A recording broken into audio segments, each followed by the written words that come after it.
So today I'm going to be giving a talk about Magic Leap. It's kind of going to be a look into the future of mixed reality. And I know that Magic Leap is not currently available for purchase in Colombia.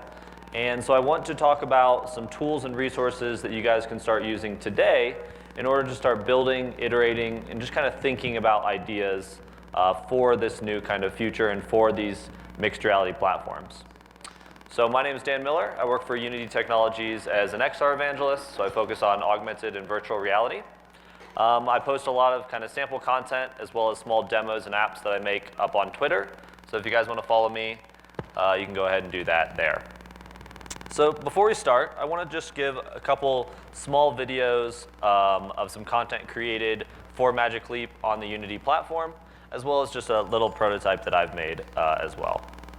So in order to do that, let's go ahead and watch this here.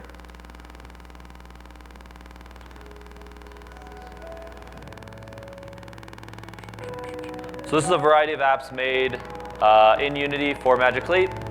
First one there was kind of a sandbox creation app. This one's more about displaying information as an overlay. This is a musical experience that was shipped with the product. Here's a small game where you're destroying robots. And here's a utility app where you can actually put furniture in your space. Here's a port of Angry Birds, the mobile game, to the Magic Leap platform. You can actually place content in the world and then shoot your little bird friend there. And here's just a very small prototype that I made. And the goal here is to basically just kind of go around your living room and catch little insects. So these are kind of dragonflies here, and I have a small net attached to the controller, and they're kind of just flying around randomly. And when they get close, you can capture them like that, and then you can actually use a hand gesture to pull up a kind of UI menu that shows you basically how many you've captured. All right, that's just a random shot of my apartment. So let's go back to the presentation here. Right here. All right, so as an overview, I first want to start by just kind of describing some of the features that are available for Magic Leap. And kind of understanding these, you can start to think about some of the experiences you can build. Next, I'll talk about some Unity settings, what you need to consider when getting started and developing in Unity for this new platform, as well as kind of walking through the steps to really get a project up and running. After that, I'll be going over the Magic Leap Remote, or the simulator, that allows you to start building content today. It's obviously not going to be a substitute for having the hardware yourself, but it'll allow you to start iterating. And I've actually done some development work on an airplane without a device, and so you can see how you can use it for kind of small sample interactions. After that, I'll just be describing some kind of general tips and things to consider that I thought were helpful that I kind of learned in my prototyping process. And lastly, just talk about some additional resources to the platform. All right, so let's start talking about some of the features of Magic Leap 1.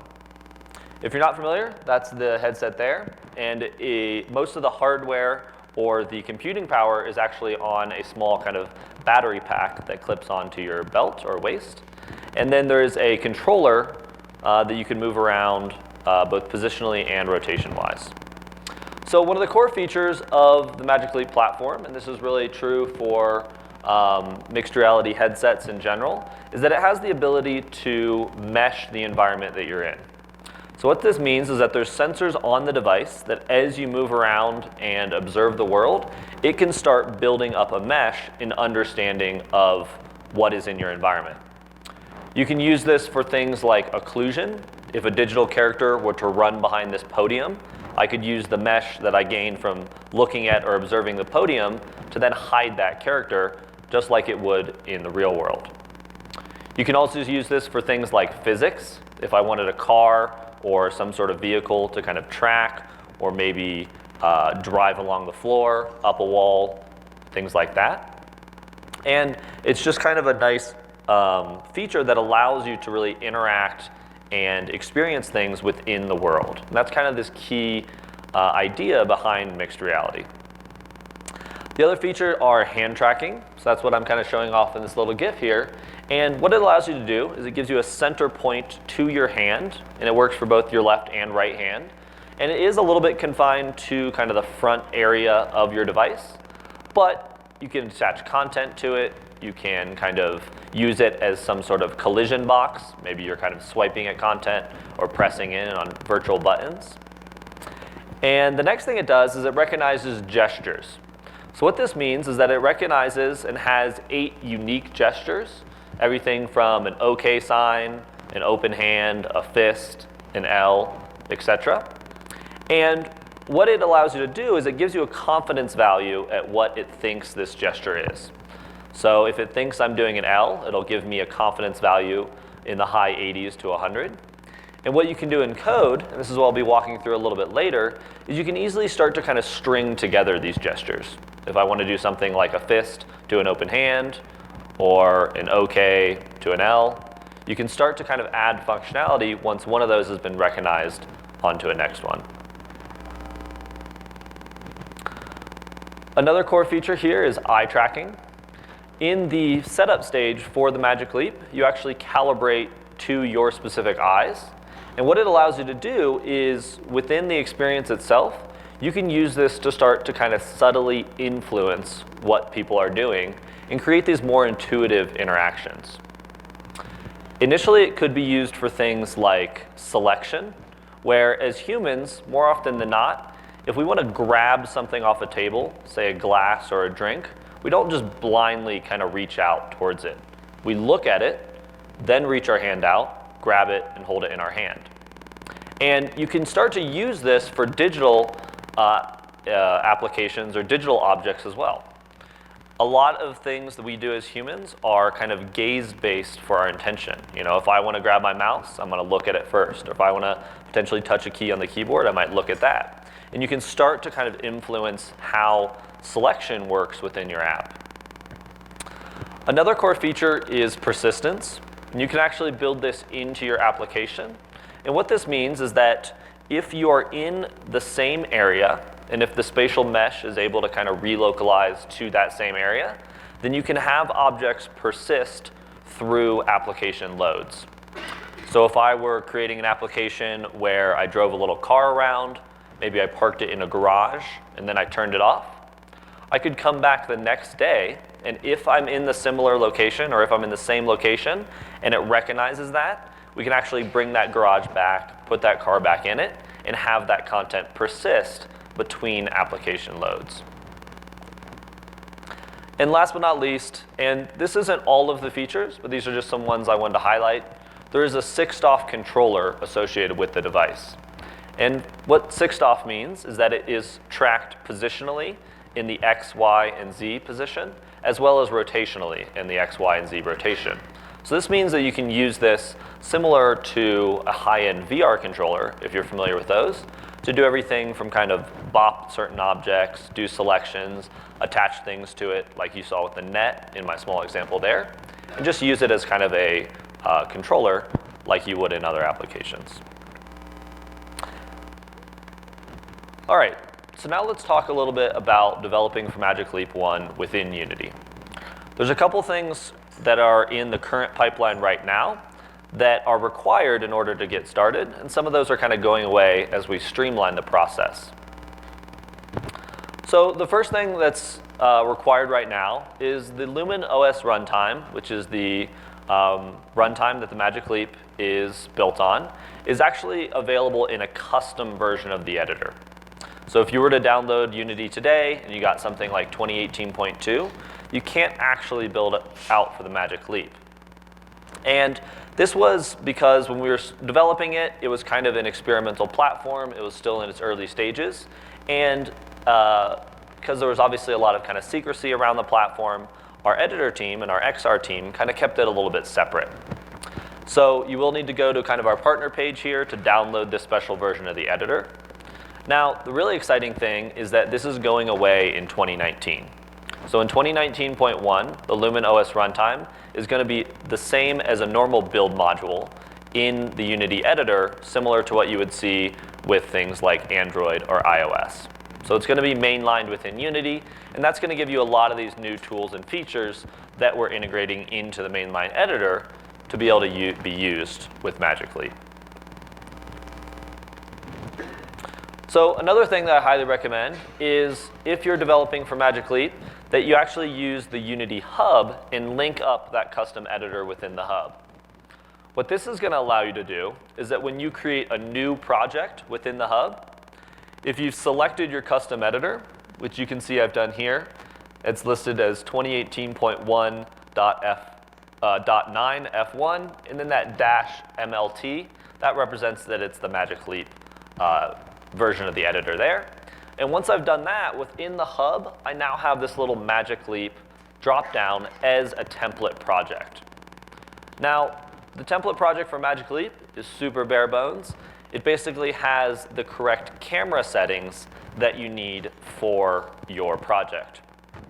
And these camera settings are unique in that it's doing some things for optimization, as well as applying some differences for the near and far clip on the camera itself.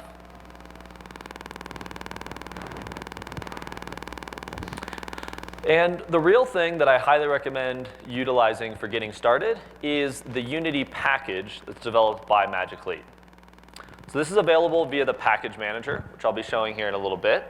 But basically, it's an up-to-date version of a .unity package, similar to other SDKs or projects that you'd work on. And it has really good sample scenes for all of the features. All the ones I've mentioned earlier, as well as some additional ones. And what it allows you to do is just go in and start kind of building out these scenes, seeing what they do. And again, they're kind of targeted at these very basic features. There's a scene for meshing that meshes the environment, so you can start utilizing it. There's a scene for gesture recognition, where there's a small kind of UI representing what gestures are detected. And what we're going to be doing here in a moment is we're just going to be kind of looking at these scenes, combining them together, so we can start creating an app that utilizes a couple different features within the platform. All right, so let's go ahead and get started. So I have a project here, and it is, just increase my brightness. It is built on the version of the Magic Leap editor that I showed earlier. Let's make this a little bit bigger. And this is basically the sample scene. So as mentioned earlier, the sample scene has a kind of unique camera here that's doing a couple unique things with kind of clearing the solid color to black, because this is an additive display, as well as kind of just some of the things like the near and far clip plane. So the near clip plane on the Magic Leap platform is 37 centimeters, so that's away from your face. And that's actually going to be kind of adjusted at runtime unless you're doing some kind of scaling or things like that. All right, so here's the sample scene. And what I wanted to show you guys here is this Magic Leap package manager. So this is kind of a separate install that you can get from the creator portal. And this is where you manage things like the Lumen SDK that's going to be used to actually build your applications, some of the stuff like documentation. And then down here we have those Unity features that I mentioned here, such as the documentation and the actual package. And I've actually already imported this package into the project. So what we're going to be doing here is we're going to be using the ML remote. And what the Magic Leap remote is it's a way to directly push applications to your device if you have it hooked up. Or you can do what I like to do, and you can actually simulate an environment, a digital environment, link up your Unity editor directly to it, and start kind of building and iterating on content here. So here's the simulator itself. And what I'm going to do now is I'm going to just go ahead and load up kind of a sample room. So by default, we have our little simulator here. We can kind of move around. You can see there's a little 3D guy there. And I'm kind of rotating the camera. And you can see the representation of that as the device up here. Kind of moving forward, stuff like that. All right, so in order to load up a scene, I can just go right in here, and we'll load up the couch room. So now we kind of have this digital environment, or this digital representation of one, and what we can do is we can push our changes or our project, our scene, directly from Unity into this simulator. So how do we do that? Well, if I go back to Unity here, right here, once now that, because we're on the special version of the editor, we actually have this little Magic Leap drop down here. And you can see there's this Enable Zero Iteration mode. Now, once I click this, it's going to tell me that there's a couple different settings, and I potentially need to restart my editor. Now, I've actually already done this, so you can see there it says Zero Iteration is already enabled. So for our project, we're already ready to go. So how do I link it up? Well, what I can do is I want to kind of create some content or have something to be visualized. So for here, I'll just create a cube. And what I want to do is put that a little bit in front of the camera so that I can see it. And we'll just kind of rotate it a little bit so it looks more visual. Now I'll go ahead and save my scene. I hit the play button. And what this is going to do is it's going to go ahead and sync this up directly to the emulator. So right here in my emulator, I can now see that cube that I created. I can move around over here, and I can see it right there. Now you'll notice that it's clipping a little bit, and that's representative of the field of view of the device. But as we kind of move around, you can see that that's linked up. And the really cool thing here is that while I'm kind of tilted down and looking at this, if I go back to Unity here, and we look at our main camera, we can see that it's linked directly to it. The remote, and as I make changes in the remote, is getting updated there in Unity. So again, now if I look up or something like that, I'm no longer looking at the cube. You can see the camera frustum is now pointed up. All right, so that's just kind of how these are linked together, how we can kind of set those up. And now let's add a little bit of complexity. Let's actually build something kind of real. So here in the Magic Leap folder, what we have is a bunch of those kind of sample scenes that I talked about. So we have things like hand tracking, controller, meshing, media, persistence. A lot of these features are represented in a very kind of straightforward scene here. So I'm going to go ahead and load up the meshing scene. And again, if you are curious, what's happening in the scene, how does it actually work? Well, I can just hit play over here in the Unity editor, push it directly to my remote, and now as I move around in the remote, you can see the meshing actually happening there. Now there's a small kind of delay as it's recalculating to the actual digital environment, but you can see I'm kind of looking around, building up this mesh, and now if we take a look in Unity, we actually have this represented over here. So the really kind of key feature here is that you're able to iterate, you're able to test out your designs, you're able to see how things work, and then because you're in the Unity editor here, you can easily kind of catch and debug if there's an error going on, if something isn't in the state that you think it is, you can easily kind of tab back and forth between these. Now, if the option is available to you, I definitely recommend getting multiple monitors. It's really nice to be able to kind of set these up where you can look between both of them. So now that we have meshing working, what I want to do is I want to create a small kind of gesture or a small script that says it's looking for my hands, and when it recognizes that it's a closed fist and then it's an open fist, I want to shoot kind of a fireball. So I want the app to be able to walk around, mesh the environment, shoot fireballs like this, and then actually interact and collide with the environment that I'm scanning. So I've already got the meshing down. So what we need next is the gesture recognition. So in order to do that, I can just load up my hand tracking scene, and we'll take a look at that just to show you guys what it's like before we start kind of combining them.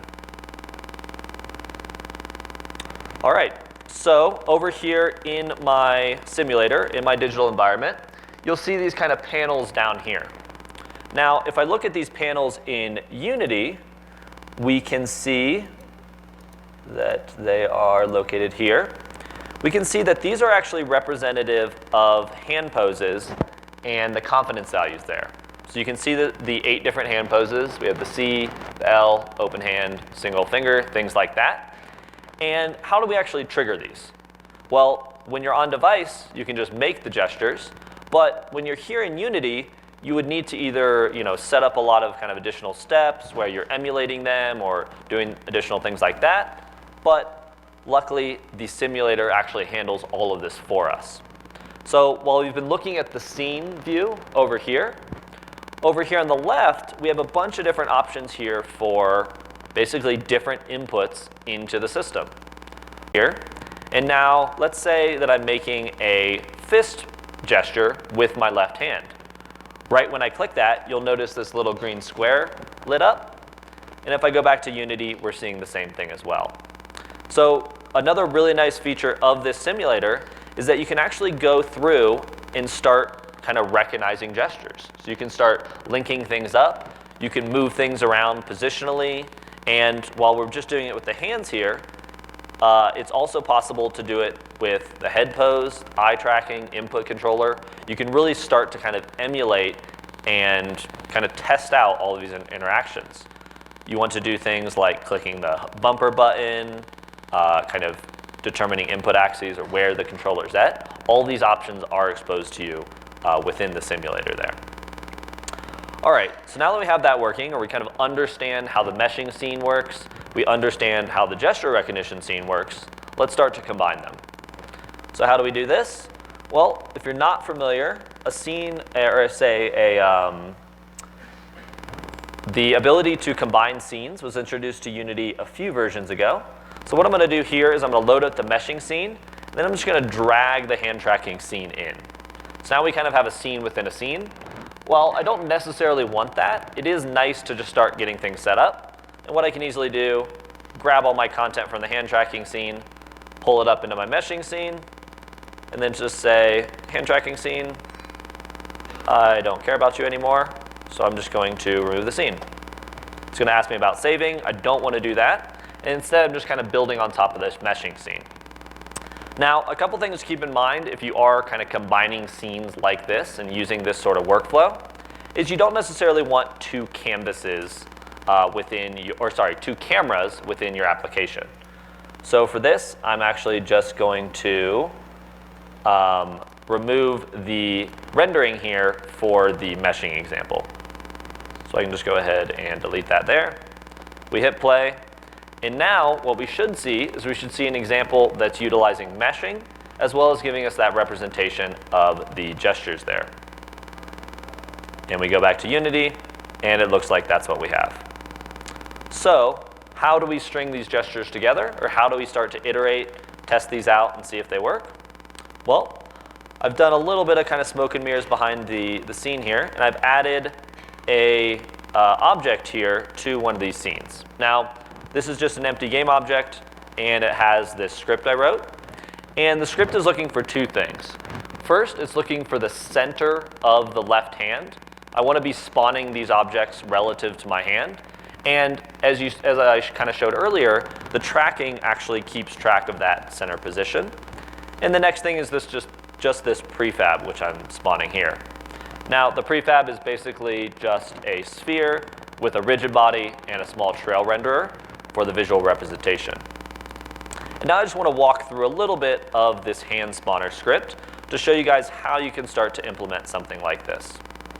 So the first thing I have here at top, I'm just kind of referencing these ML hand key poses as the fist and the open back hand. Next, I'm keeping track of if I've found the fist. And what this is going to do is that I'm linking together these two gestures, and the first one is the fist. So I want to make sure that I've found this before opening your hand actually spawns something. So next, I'm just linking into the ML hands, making sure that it's started before returning on in the update. And then I'm getting confidence values for the fist and the hands. In order to do this, you need to basically loop through all of the hand gestures, passing in a hand value. So I have a small kind of script down here that's looking for the fist pose, and if it is, return the confidence value of it, and a similar thing for the open hand. So once I get these values here, what I'm doing is a fairly kind of liberal implementation of this, where I'm just checking if the confidence value is over 0. Now, you might want to check something like 60 or above to make sure that you really see it, or you could potentially link into a variety of different gestures to kind of trigger the same interaction. But for this, I'm saying, is the fist confidence value greater than 0? Yes, I found the fist. And then if I found the fist and the confidence value of the open hand is greater than 0, then I'm just going to instantiate this prefab and set the have fist to false. So you'll need to kind of make a fist, open it up, make a fist, open it up every time in order to spawn that. All right, so I've already kind of added this to my scene and attached this, these prefabs to it. So now let's go ahead and see what that looks like within the simulator. So again, I'm just play mode here in Unity, and I tab back to my simulator over here. And what we can do is I have kind of locked this specifically to the left hand. So I'm going to do a fist gesture and then an open hand. And you might have seen it down there. There's a little kind of ball that gets spawned. Fist gesture, open hand. And in order to visualize this in Unity, I can kind of hide this guy off to the side, go back in Unity here, and let's get kind of a better view of where the hands are at, something like that. And then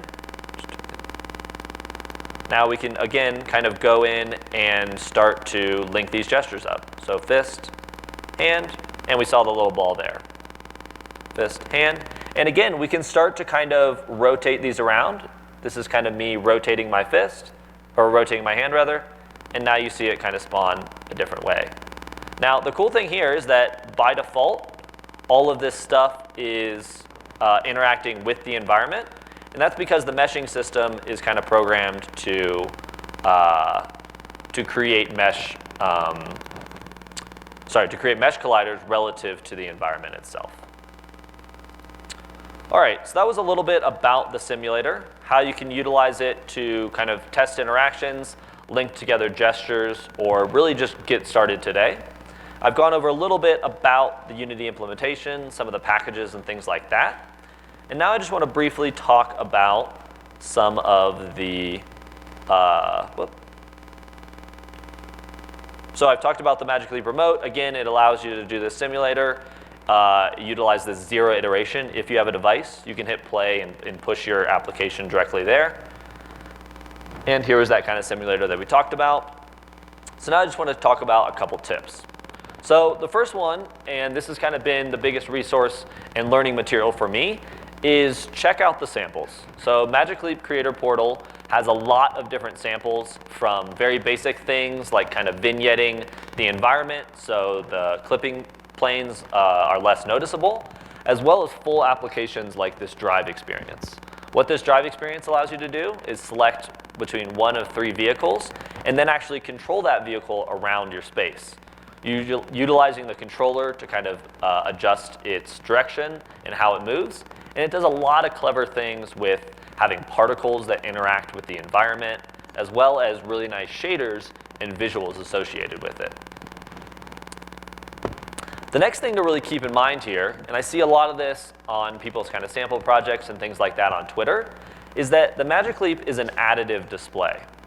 And what this means is that light gets added to it, and when you're looking at things like blacks or dark grays, they render completely transparent. So if we look at the 2 spheres here, on the left we have one that is just the Unity standard shader. What's happening is that we have a light source at the top, and it's illuminating the top of that sphere. As the light's not represented there, it fades out to a darker shadow or a dark gray like you would expect.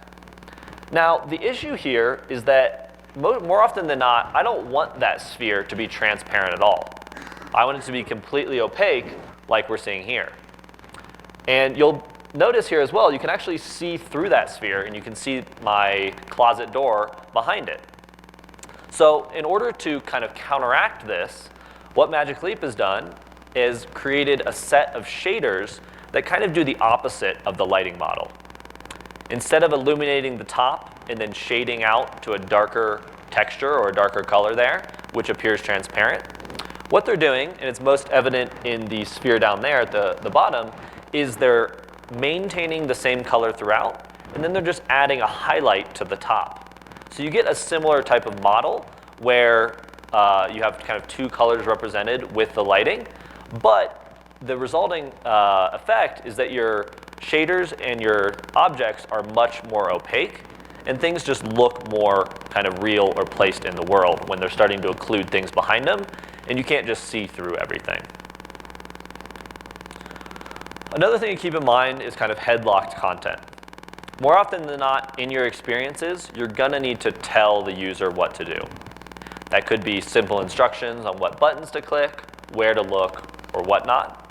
And it can be kind of disorienting and not that great of an experience if you have content that is completely kind of locked to your head. It's completely one-to-one, it's right there in your field of view. And a small way to get around this is to use something like this head-locked canvas here that, while still being in your field of view, has a little bit of a lag behind it and allows the user to kind of look around and explore in a little bit more natural way.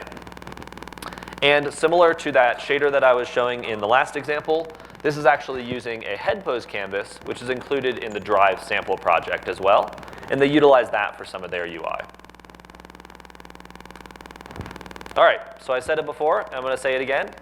Use the samples that they provide. Magic Leap hired a gentleman from the Unity community named Bob Berkebile, and he created the iTween platform, if you're familiar with that. It was used heavily, or still is used heavily, in mobile games, and is a nice kind of tweening library for doing things like UI, or really just moving things in a convenient way. From that, you'll notice that in a lot of the Magic Leap samples, they include a lot of these small utilities and helper scripts that just make things look better. In the two examples I have here, on the top, I've done a simple parent of an object with a trail renderer to the center of my hand. And you'll notice that just naturally, things get a little bit jittery. You'll notice that the trail's not that smooth. On the bottom, I'm using a Tether script that was included in the Drive project. And what that does is it allows you to create a small kind of dead zone where things aren't moving, and then is doing a lerp or a tween towards the center of the hand instead of creating that exact parent. And as you can see, the result is a much smoother and cleaner trail that just looks a lot better. Oop. So I talked about, sorry, jumped ahead there. So now I just want to talk about a couple additional resources for you guys to consider. And the first one is that Magic Leap very recently announced an independent creator program. Now, one of the great things about this program is that they are not restricting it to kind of the current platforms or the current geolocation where they're selling the devices. And what they're doing is they're opening it up for independent creators of really any idea. They're giving between $20,000 and $500,000 US dollars per project. And the kind of crazy thing is that there's really no strings attached. They're saying, hey, if you have a great idea, we want you to build it. They're able to provide hardware, marketing support, developer support, and you own everything you create.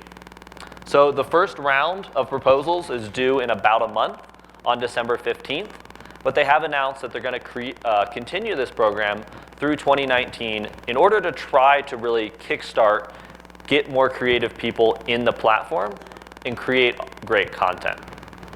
So I highly recommend you guys checking this out. You can search Independent Creator Program for Magic Leap, and there's proposals online.